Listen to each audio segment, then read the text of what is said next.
we're going to have a revolution as a result. No. But getting our faces in their faces is what's crucial. Because this is an environment where we can start the agenda. We can start the talk. Because, let's be blunt, those of us who come here understand the language that they speak. We're not threatening. Well, not always. We can get the access that's necessary. You know, I don't like it. It's not nice to say that that's why, you know, that's our great goal, but by coming to Davos, by having a seat at the table, peripherally or centrally, that can make a difference. I'm going to be brief because we have more important people to hear from. And the first thing I just want to say, this is about allies.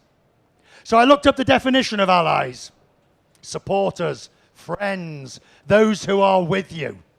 And then I thought about Ukraine, and we talk about allies. Who's the allies of Zelensky? Who's the allies of this? And then I started thinking about our agenda, the LGBTQI agenda. Allies. And this is where Davos is important, and this is where your discussion today is important, because we have to push it further than just friends. It's not enough. This is the one place where you can say, well, that's very nice, but it's not enough. A pride flag once a year is not enough. HR policies that recognize inclusion is not enough.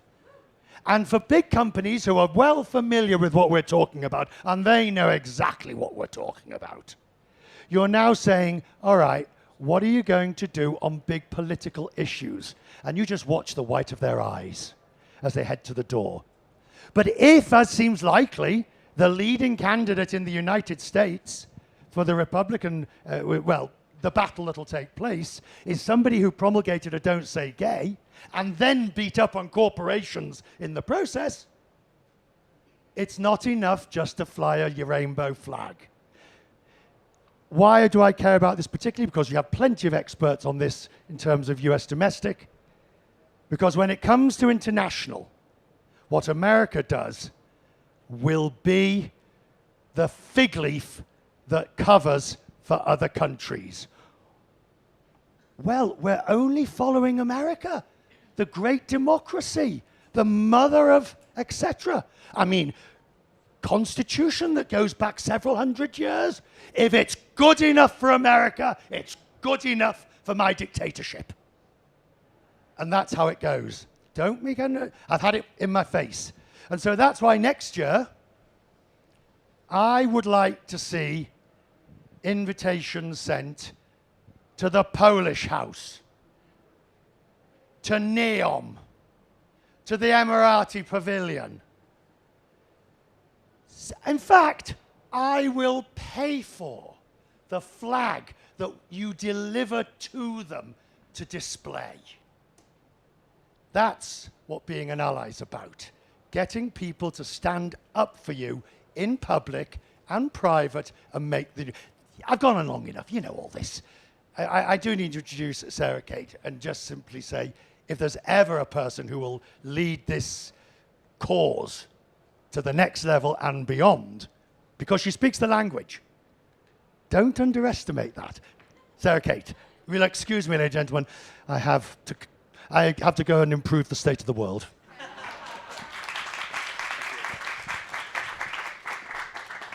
Thank you, Rich. Should I take that mic?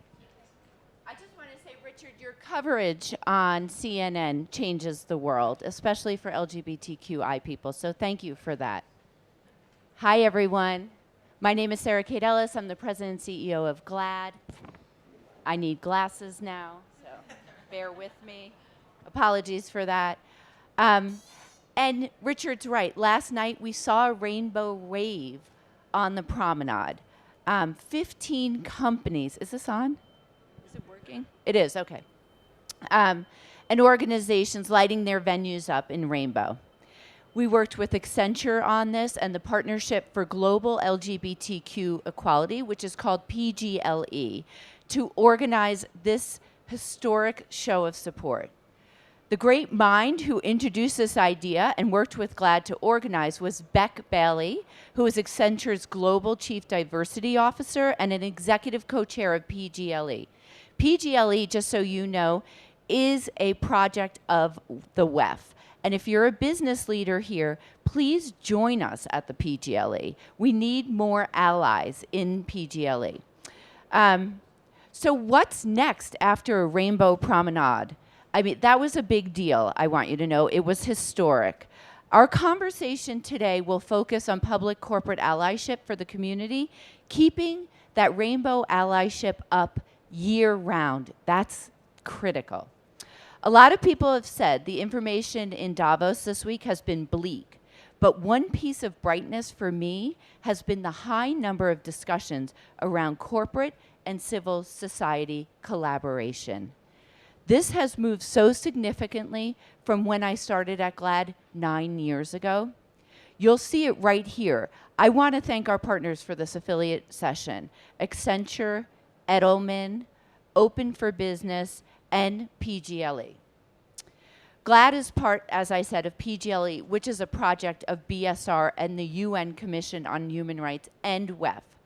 Together, we work year-round to find pathways for global business to address the most pressing issues for the LGBTQI community. PGLE actually launched here in Davos in 2019. One of the successes and visions has been to help its member companies operationalize the UN standards of conduct for business in tackling discrimination against LGBTQI folks. Today's conversation is rooted in the fifth and final pillar of that document entitled Acting in the Public Sphere. It's about business using its power and platform in public and private to drive change. It's what GLAAD does as an organization. We advocate for public actions. Those actions can take many shapes. My team in the GLAAD Media Institute advocates for the actions, and we are also a resource to work behind the scenes or as a public partner with companies that want to engage publicly. Before we talk about what it means to be a corporate ally, we have to discuss why.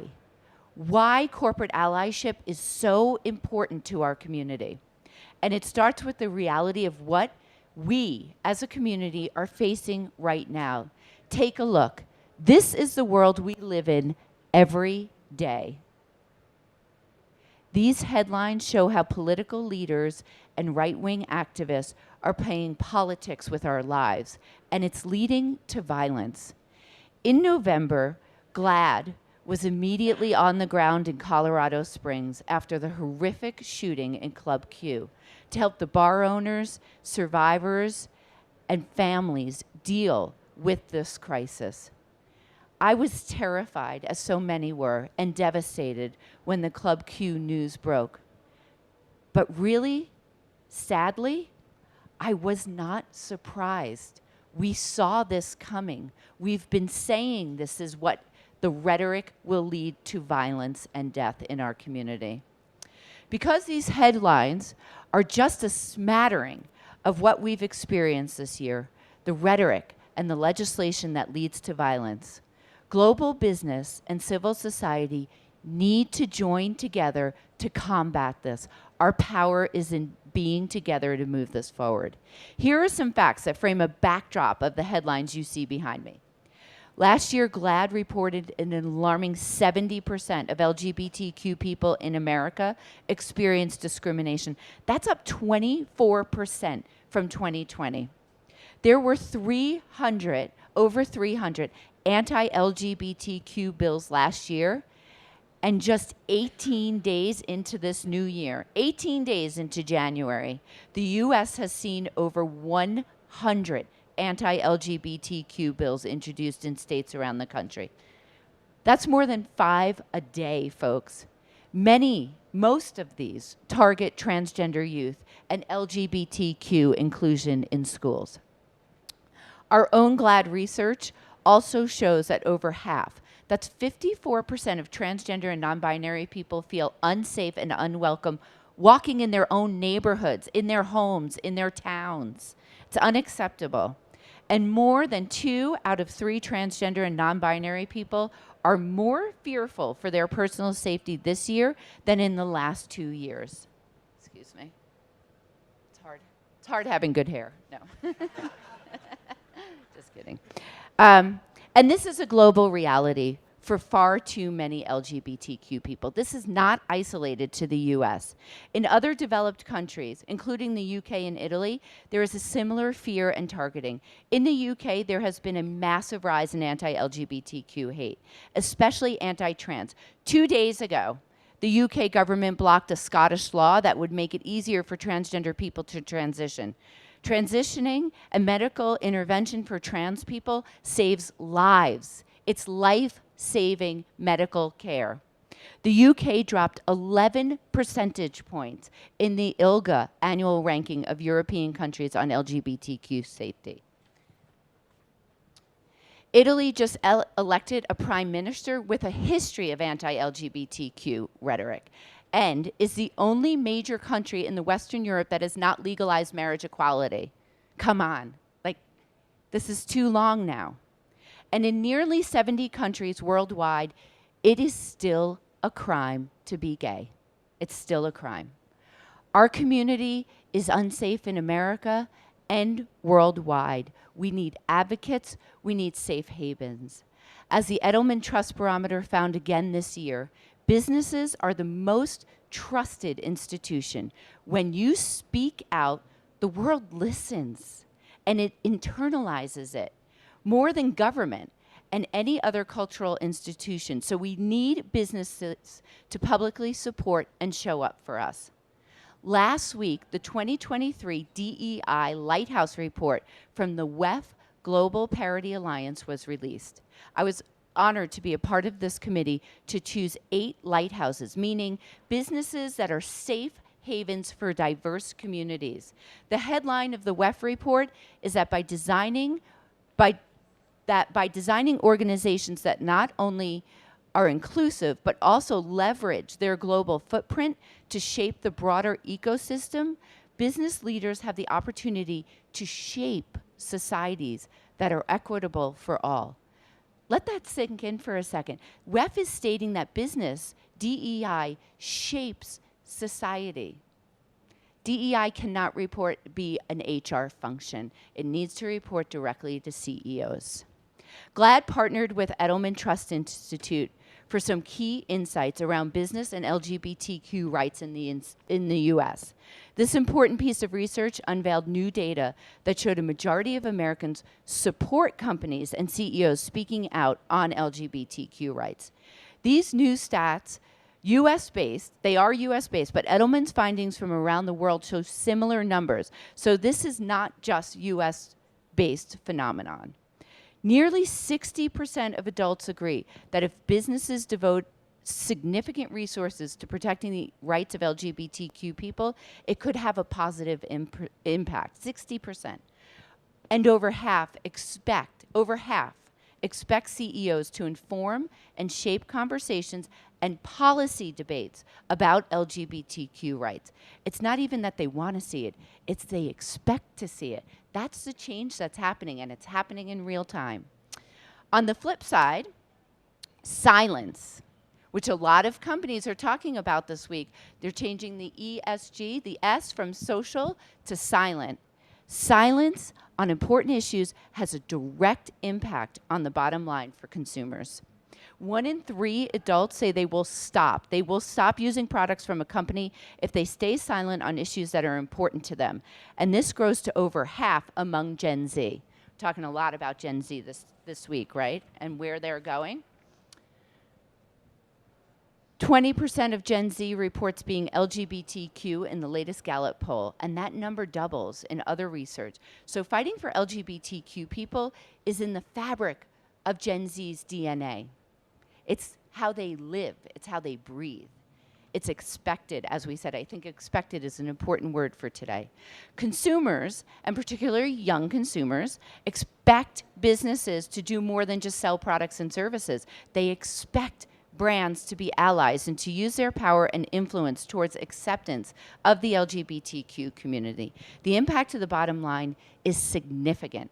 Edelman's research shows that those 18 to 34 years old are nearly 2 times more likely than all adults to say businesses should allocate money and resources to prioritize LGBTQ rights.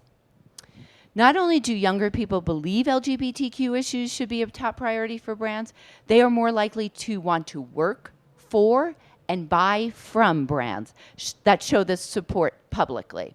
Those companies that are going to weather this economic storm are the ones that continue to prioritize DEI. So do not put it to the bottom of the list and cut it out because we're facing tough times. Those companies, there is a huge opportunity for brands today to not only do what's good for the world, but also good for business, especially amid the global talent war. According to the GLAAD and Edelman Trust Institute research, 18 to 34-year-olds are, listen to this, 5.5 times more likely to want to work for a company that publicly demonstrates support for the LGBTQ community, and 2 times more likely to want to buy products and services from brands that publicly support us. Here's what I'd like you to take away from this presentation. LGBTQ people too often face discrimination and threats to safety. Consumers believe your role in global business is to inform conversation and to expand and protect our rights. Public advocacy builds loyalty everywhere. They want to work for and buy from brands who support us. The challenge has been given to you now, and what will you do? Thank you again, and I look forward to a spirited conversation that will make a difference here in this room. Here, I'd like to introduce our moderator, the one, the only, Ryan Heath from POLITICO. Thank you. Thank you, Sarah Kate. We've had the pep talk from Richard. We've got the data from you, Sarah Kate. It's now time to talk through with our wonderful panelists the practice of allyship. My name's Ryan Heath, as Sarah Kate said. I write the Davos playbook for POLITICO, and I've been coming here for 10 years. But it's the first time I've stood in front of one of these logos doing a panel. And it's taken too long to get here, but it's a very welcome change now that we are here. I'm working on making this sweater the staff uniform next year. So please write in with your support for that campaign. Now, to save us a little bit of time, I might do the introductions of the panelists as I welcome them to the stage. First, Justin Blake from Edelman. He is the director of Edelman's Trust Institute, and you lead executive positioning worldwide for Edelman. So come on up, Justin. Then we have Jay Brown, who's Senior Vice President of Programs, Research, and Training at the Human Rights Campaign. Come on up, Jay. We've already got Sarah Kate up here. Next is KAVITHA PRABHAKAR, who is the Chief Diversity, Equity, and Inclusion Officer at Deloitte. And last but not least, Nadia Yusuf, who is Managing Director and Partner and Chief Diversity Officer at Boston Consulting Group. Come on up.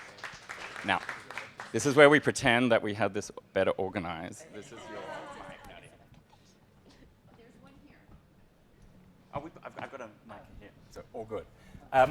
Let's get into these questions. I want to start with you, Sarah Kate and Justin.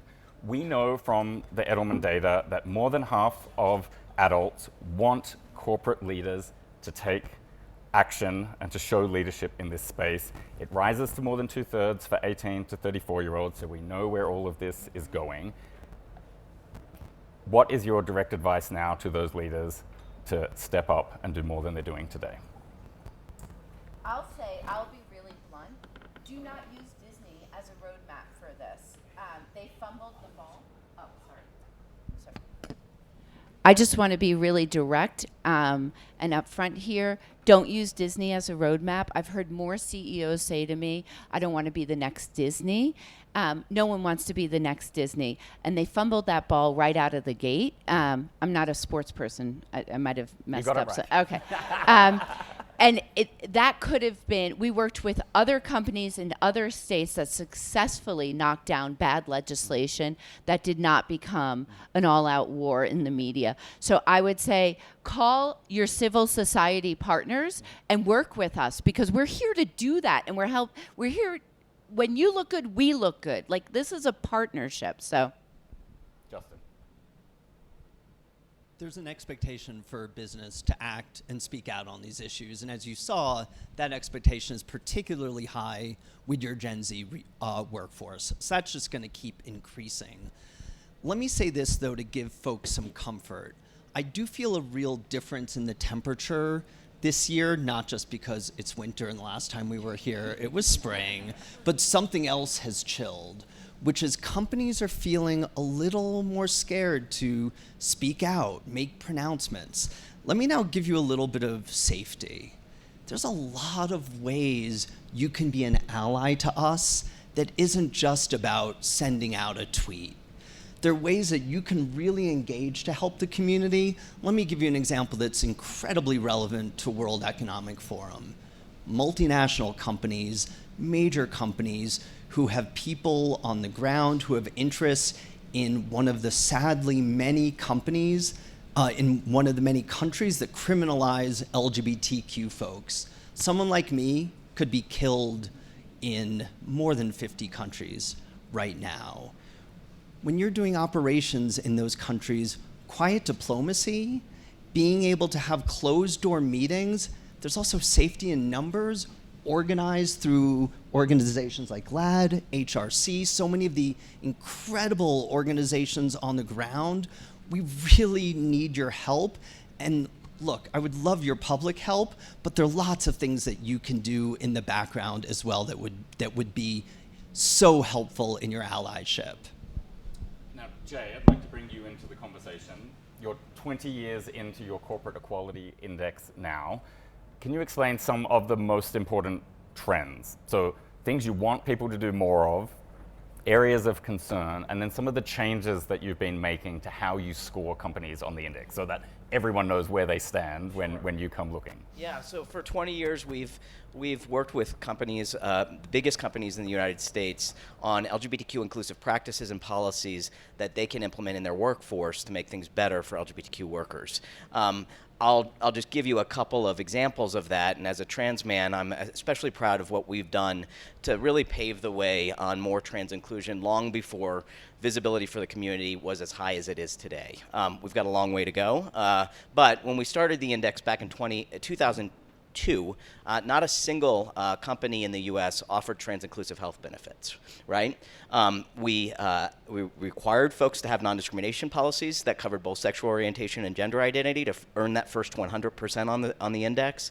Back in 2002, only 13 companies got 100%. When we required companies to start adding inclusive health insurance, the number of companies that started to implement those policies grew immensely. Today, we have 1,200 major companies in the U.S. who work with us on this index every year who participate on the index, and 800 of those companies are including not just one policy that's a trans-inclusive healthcare benefit, but multiple. All of their policies have this benefit. Now, that's so important, right? But there's more to do. So we constantly, are looking at whether the baseline is high enough, and so we have just implemented a new set of changes in the criteria. So we're looking at, with regard to trans inclusion, gender transition benefits, being more explicit about the trans-inclusive benefits that are being offered, being more clear with your employees about how they access aid if there are challenges that they face in receiving the care. We're also looking at family formation for LGBTQ couples broadly. And another big issue that we talked about a lot is self-ID, and making sure that companies are actually collecting employment data about their LGBTQ workers. All of this stuff is stuff that obviously is critically important inside the company. And because of this work with corporate America, we are also working with them as Sarah Kate and GLAAD are, in making sure that they are are advocating for their workers in the public sphere, right? So they have these benefits, but what good are the benefits if the governor of their state is then going to deny them that care, right? So we do an extensive amount of work with them and have a huge political arm of our organization that is on the ground in these battles. State legislation right now in the U.S. is particularly challenging, and it's not just, as you said earlier, not just a U.S. phenomenon. It's a U.K. phenomenon. It's a global phenomenon, and what corporate America does will really impact us globally. Thank you, thank you. Kavitha, Deloitte, like Boston Consulting Group, it's a huge global organization. I wanted to get a sense from you on how your employees have shaped your policies for LGBTQIQ plus communities. You know, I know at POLITICO, we've helped reshape how we address trans issues. That was employee action. When Black Lives Matter really kicked up in 2020, we made sure that as a nonpartisan news organization, we were allowed to advocate for our families and for the safety of our communities, and that was not a nonpartisan, that was not seen as a partisan issue. So how is it working at Deloitte? So, is it on? It's on, sorry. Couple of things that I'll add, maybe before I even answer the question, which I will, I promise, is this concept of an ally, and I'm very big on the word ally, and we're at Deloitte, we actually declared 2022 and 2023 as the year of allyship. And I will tell you, the construct, though, is so important because allyship, a lot of people are comfortable in the do no harm quadrant, which is I'm a good person, I don't create any harm, and therefore I will stay here. Well, that's not allyship. Allyship is a verb, it's an action, and the ability to move out of that quadrant of do no harm to really use your social, political power and share power with others for action is super important. And that's a shift we have been trying to achieve culturally, right? Like you have to act, you have to use your power as an organization, as an individual, and that's what makes allyship effective. So I really think about that a lot. When I think about the question you asked, we are very professional-led. So our LGBTQIA community doesn't just simply help, but they lead. We're professional-led, right? Whether it's internal or external policies. And I will tell you, it takes significant effort to listen and to understand what they need. You have to you have to drive based on need. And at Deloitte, we've done quite a few things specifically, and both Jay and I were having this discussion yesterday, but I'll hit on a couple of things specifically. First of all, the Corporate Equality Index, we've scored 100% for 16 years straight. So we're really proud of that. But what I'm proud of, not that we've scored 100%, it's the index has evolved, and it is pushing you to be better. And when you are being pushed to be better, it helps significantly such that the bar keeps raising up. The second thing I'll say is it's important to also be very, very clear what you stand for. So at the US, the Respect for Marriage Act is something we signed. We were very clear that that's a position we're taking, and it was important for our people. But then internally, from a policy perspective, there's small things and big things we do. This might seem really small, but it really matters. Pronouns in signatures, pronouns on badges, and I actually don't think I said, I use she, her pronouns. It's important to say these things out loud, right? Looking at benefits, and not just benefits that are very inclusive, and Jay hit on those, so I won't repeat it. We do apply all those, especially for our transgender community, gender affirming care, but more importantly, having concierge services to help people actually navigate. This is such an important, hard topic, and the navigation is almost as important as having the benefits, right? So that's something that is employee-led in our organization, and we think really hard about that specifically. So I'll tell you, it is the continuous listening, understanding and applying. But I'll also tell you another movement. We have 400,000 people across the globe, and it is amazing to see Gen Z expectations, and they are very much driving the agenda. What is also beautiful is the parents, people who are parents, are really paying attention and are rising as allies. And that is beautiful to see as well, because it's happening in your homes. You really understand it in the workplace. So I'll pause there and let you go. The perfect jumping off point, but Justin, you look like you want to jump in. No, great. So Nadia, I really wanted to drill in with you this Gen Z point. So 1 in 5 of this generation identifies as a member of our communities.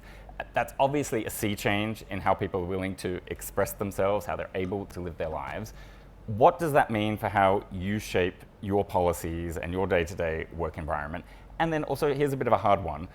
Not everyone's on the same page. Not everyone knows how to keep up. So how do you work with that sea change, but bring everyone in the organization along with it? Yeah, I'm so glad that we're talking about that today, and thanks for the great data, Edelman and GLAAD, that proves the point that it's a population that we can't just ignore. They're not just our children, they're not just potential customers, they're our workforce. I mean, they are making up a substantial part of our workforce, and I think that plays out if you go underneath the surface in a few ways. And I'll give you the sort of BCG examples, but also more broadly what we're seeing. So firstly, it means that inclusive policies, the ones that have just been described, are no longer nice to have. They are must-haves. They are table stakes, actually. And the data really proves, and we've done our own research on organizations whose leadership really advocates for inclusive policies, but also shapes the agenda externally on topics, have significantly higher retention. So and by the way, the people that you want to retain, so the most ambitious ones, the younger ones, and the diverse ones. So creating a culture of inclusion actually is step one, and something that we have made sure that's been part of our sort of DNA for many. Actually, our year is the year of inclusion, so there you go. Another thing that's interesting about Gen Z or Gen Z, I live in the UK, is the intersectionality point. So I think there's much more appreciation at around multiple facets of identity when you talk to a Gen Zer or Gen Zer, and how actually they don't want to be conformed to, I am just part of one group or one identity. And I think that plays out then in terms of an organization's setup and how they think about ERGs and how they think about policies, to take a much more segment of one approach and think about actually not saying this is what we're doing for the LGBT community, but this is what we're doing for this individual who needs to navigate, as you were saying, the not just the sort of policies and benefits, but also career paths that might be relevant or applicable for them. And then the third thing that I would say about Gen Z is that they want and they demand, as we heard, their organizations to not just say that they have an opinion about LGBTQ topics, but also that they do something about it. So the statements and the signatures are good, but really what you talk about, what you show, as it relates to NGOs that you're working with. So we partner, and we're very proud to be a founding partner of PGLE, as well as also a very close colleague of mine founded Give Out, which is a charity based in the UK that helps LGBT community members in countries where it is criminalized.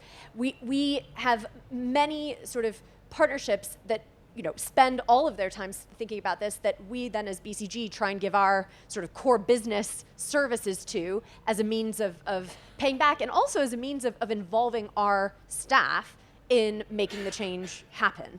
And I could go on, but there's many ways in which an organization can play to their own core strengths and leverage their business know-how. For us as consultants, it's things like providing thought leadership, doing research. We've done, events and research pieces in countries like Kenya, Thailand, where we sit with the governments and we show them the data about why it pays off in terms of retention, in terms of just general productivity in a way, and talent attraction and retention to be more inclusive. And it's been eye-opening for those governments. And I think every organization, whether you're direct consumer facing or B2B, can think more thoughtfully around how this can actually be part of your business, which helps serve your customers and your stakeholders, but also makes your people, and Gen Z in particular, feel like they are part of that purpose-led organization. Kavitha, jump on in. I was going to add, thank you, that was great. I will say that the other lens is just the global lens to this conversation. Super important. We all are on an acceptance curve that's different based on the cultural heritages, the place where every country is different, and recognizing that as global institutions has been super important. I'm born and raised in India, but I live in the US. I've lived there for 30 years. A very simple act this last, very similar to what you talked about, Sarah, is we lit up our buildings in Hyderabad and with the pride flag, and it was just beautiful, but it was so symbolic, because to do that in India and to do it in a country that I will tell you I was raised in, it just took a minute to understand the impact of that. Versus in the US, we've done it multiple times, and yes, the symbolism exists, but it's more expected. But here it was important. So really, as organizations, understanding the global nuances is super important as well. I want to drill into that now. So like zooming out to that global level, let's think about our convening power and our leverage. We do this in climate change already. People are talking about scope 3 emissions. We've got supply chain legislation coming in about making sure there aren't human rights abuses in sweatshops and other production sites. So we have this ability to think across our global footprint. How can we use that thought and apply it to our communities to stop human rights abuses, Sarah Kate? Well, I'd love to jump in here. So we have been convening at WEF a decriminalization team to tackle these tough issues. So we're bringing together government, civil society, and corporates.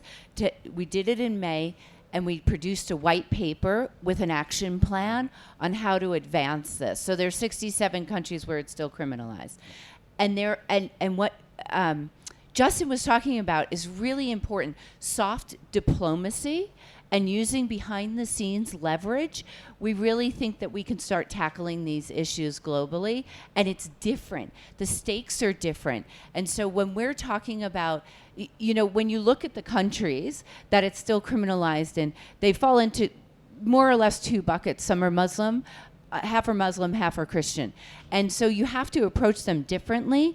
And what the goal is to move that forward, like a building lit up in India, in Hyderabad, in Rainbow, is a huge step forward. And I don't think we should diminish that, and we can't just accept it at the same time. Those two things can exist. So I ask anyone who's interested in decriminalization to please speak to me afterwards. We'd love for you to join this conversation with us.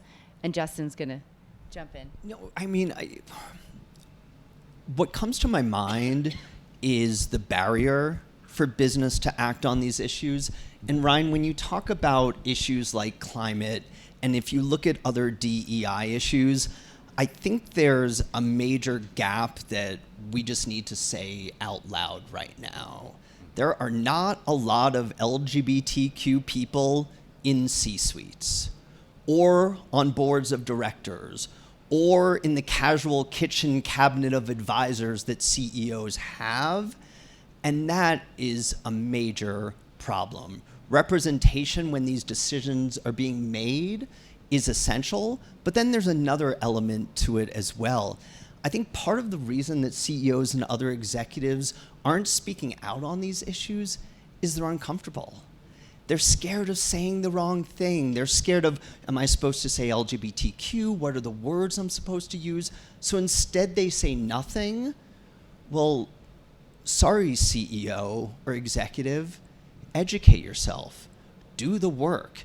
If you don't have LGBTQ folks in your board of directors as one of your advisors, make some. Bring some people in to have those conversations with you. Practice saying these words yourself. Like, really do the work, and then you're much more equipped to be an ally. I was going to only add that I think you're hitting on the point of accountability in this space, just as much as we're reporting on what is the racial and ethnic diversity of our board or our management teams. We have to get comfortable reporting on what is the LGBTQIA makeup of the teams. And, you know, I will tell you that progress is important because representation matters, and representation matters in all places where decisions are made. And I think that's the key point that you're saying, Justin, and I really just echo that. And the way to do that is to follow similar. We've started this with a few different groups and cohorts. How do you continue to extend it, especially as you have critical mass of representation in your workforce? Nadia. Can I just add one more thing, which is, I think the reason that now you have this sort of galvanization around climate and sustainability, for example, is because the business case is super clear now. So before, it was the good thing to do. We should recycle, we should save the oceans, we should. Then it became clear, no, there is a business rationale, there is an economic rationale, whether that's around, just general saving your country's economy, or if you're a particular industry or company, actually progressing into the next generation of products and services. I think for DE&I, we really need to up the ante on making it super clear that this makes sense. This makes business sense. It's about your people. Human capital is so important. It's the most important thing, frankly, in businesses moving forward. And I'm a tech and digital person, and I'll still say that.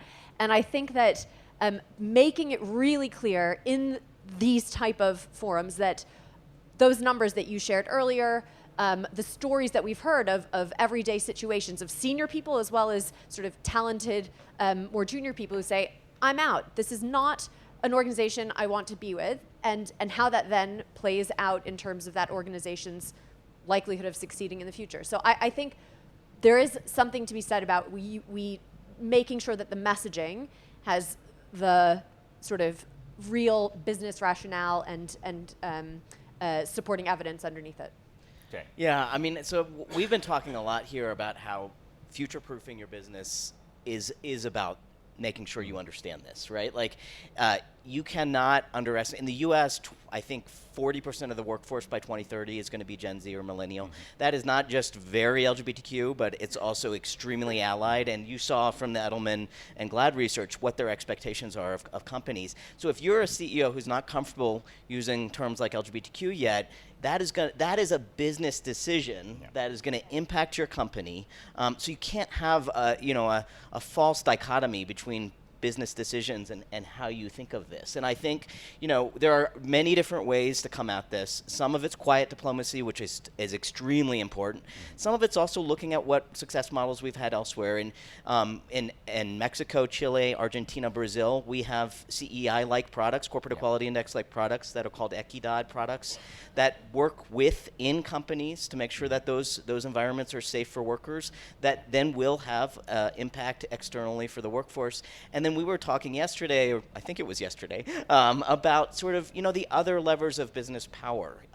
Companies who are sponsoring the Olympics, who are sponsoring the World Cup, that is a place where companies can wield their influence. So there are a lot of different ways, creative ways. We want to be partners. We want to make it easy for you to use the word LGBTQ, but you gotta get sort of over the hump of thinking that this is a choice to sort of be silent on, because it's going to impact your bottom line if it isn't already. Let's alight on that Qatar World Cup example for a moment. So that we drove a really interesting conversation for a few weeks there around these issues, but I wonder, thinking of all these creative campaigning methods, how do we keep that conversation going? Not just in Qatar, but in sort of other similar countries, both in the region or with similar perspectives around the world? How do we not make it just a one-off or a thing that happens every 4 years, but an ongoing conversation in those spaces? Who wants to take a crack at that? Well, I mean, I think this is part of it. I mean, we have to get more visibility on the world stage around LGBTQI issues, and so, you know, this has been. I'm very appreciative of us getting this opportunity and all the work that went into this, but we've got to keep this on the front burner and keep it very visible. Sarah Kate and I were talking about, like, it seems like every 4 years something like this happens, and it's like, if that sustained persistence is just not happening, it can fall back. And to Justin's point, if we don't have representation where those decisions are being made, it's going to keep happening. So we got to keep our foot on the gas, so to speak, I think. I probably would add an and to this conversation. It's not an or by any means, but we're deeply focused on the topic of equity. And equity to me, equity in design, equity in thinking, and to make things sustainable versus waves of things that come and go, you have to be at the front of the thinking in design, right? Whether you're designing policies, whether you're designing net new constructs in how you do business, really thinking about the equity imperative, to me, changes the conversation because it makes it sustainable. I'll tell you, we are taking every single business process back to Nadia's point on it's a business imperative, you know, whether it's supplier diversity or whether it's talent performance management, really taking the equity lens to it has driven a different conversation because it makes it more sustainable. It has to become part of who you are. It always cannot be this additional conversation or additional campaign. And that shift, I think, is important to the conversation. Mm-hmm. One thing I'll say, just when something does make the news, don't see it as, oh no, this is a PR moment, what are we going to say about it? Actually see it as a really good opportunity to create a conversation. So we have an initiative at BCG called Authentic Conversations, and it's sort of small group settings where people can sort of talk about, you know, openly from their starting point, whether that be cultural identity, et cetera, how a certain topic relates to them. And, you know, it doesn't leave those, you know, that Zoom room, but the fact that, you know, we can take something that's in the news and not sort of as a leader stress about it, but actually say, no, this is something we should talk about. Yes, it's okay, it's in the World Cup, we have nothing to do with football or soccer, you know, but actually it does matter. It does matter to our people that we have a voice about it, that we have you know, that we at least create the space to have a conversation about it. I think that is a critical point, and let me make a humble point about the media here. The news and the headlines, that's an opening for a conversation. It's not the point. Like, media is not the solution. It's the least trusted of those four sectors. Like, I do my best to have an authentic conversation with you, but these local conversations in your company, in your family, like that is what matters most. There are people watching online from around the world today. Like, I love all of you here, but we're the really privileged people. It's all of you looking through that camera that are the ones we really need to be talking to. Justin. Yeah, no, well, you talk about local communities, and look, we've all been up here talking about the global impact that we can all have. A lot of us are US-based multinationals, so I think we would be remiss if we didn't talk about the fact that in our own communities, in our own cities and states right now, our trans lovers, brothers, sisters, friends are being murdered, legislated against, demagogued.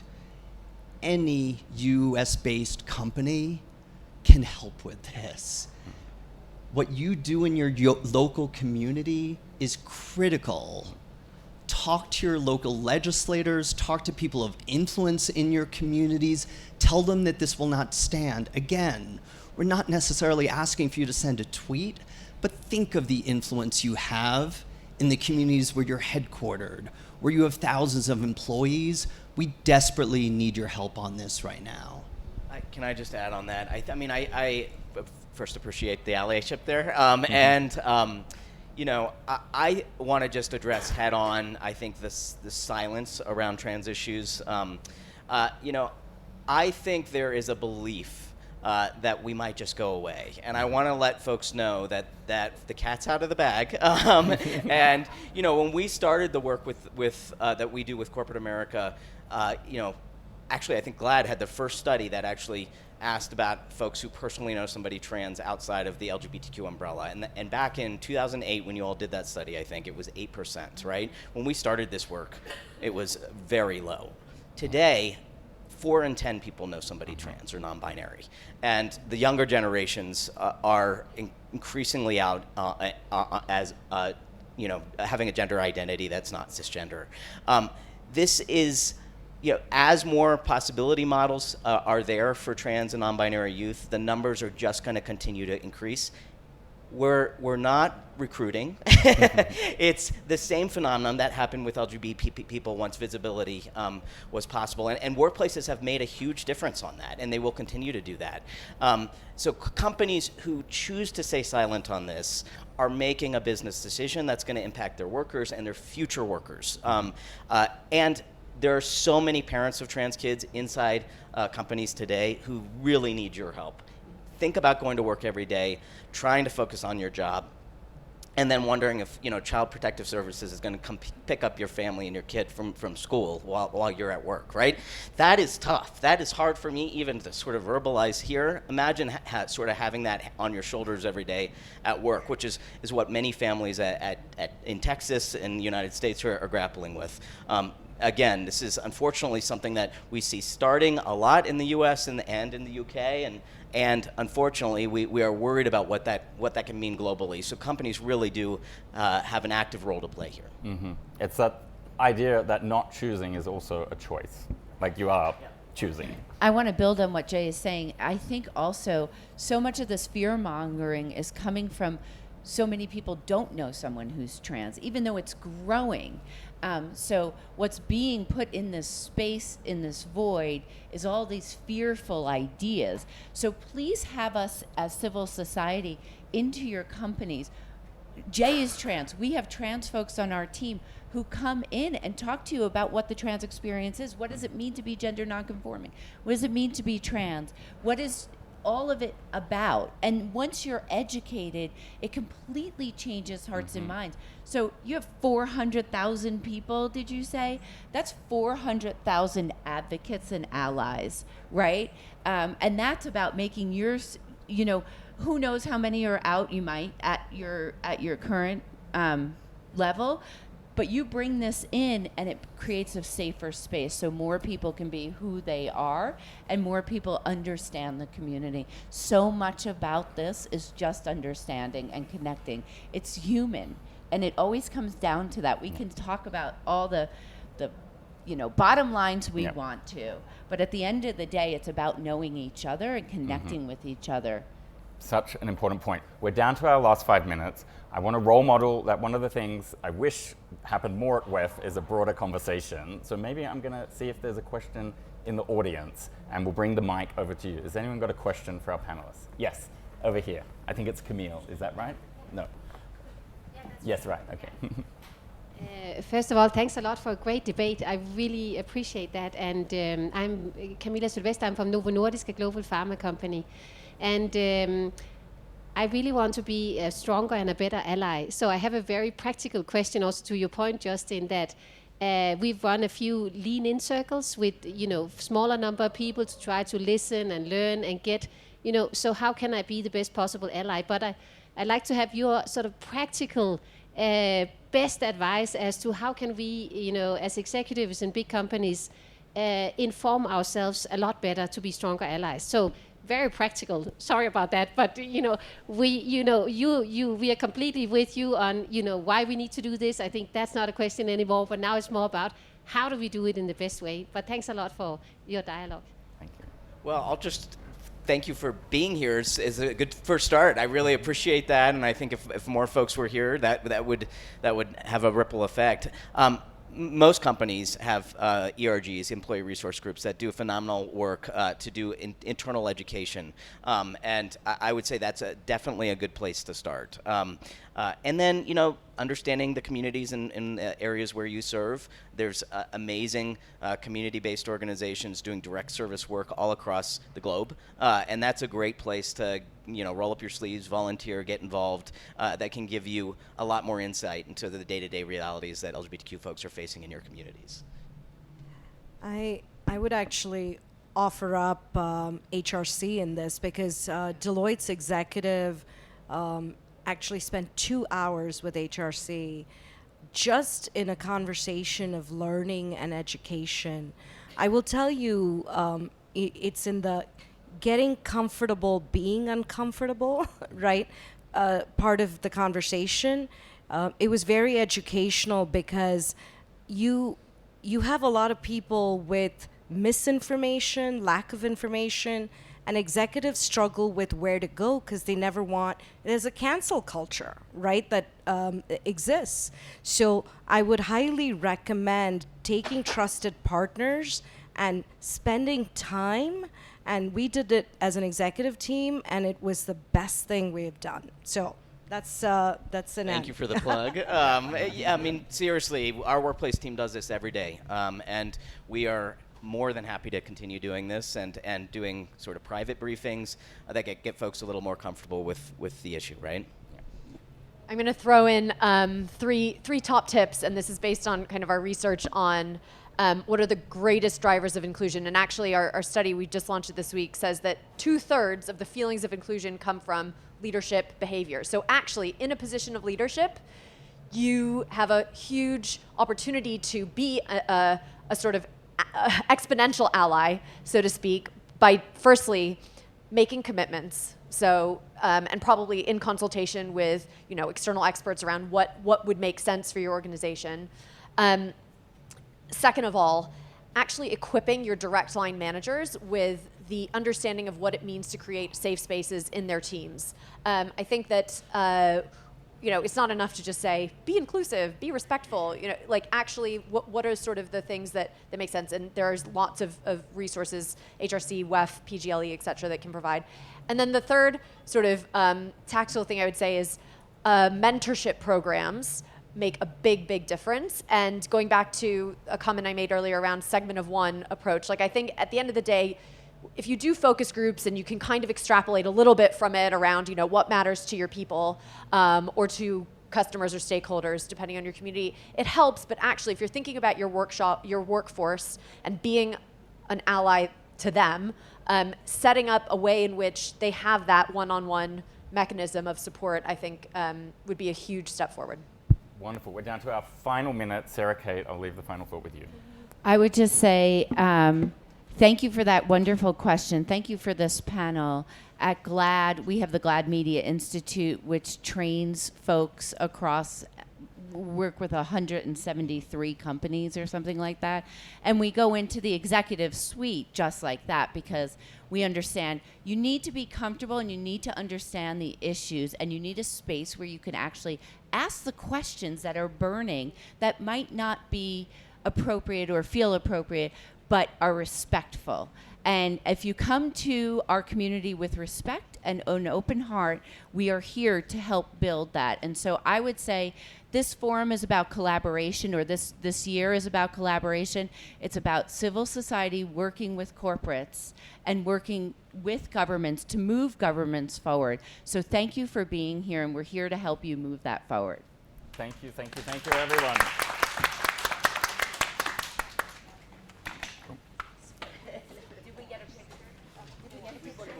Yeah, the beginning. Right. Oh, right.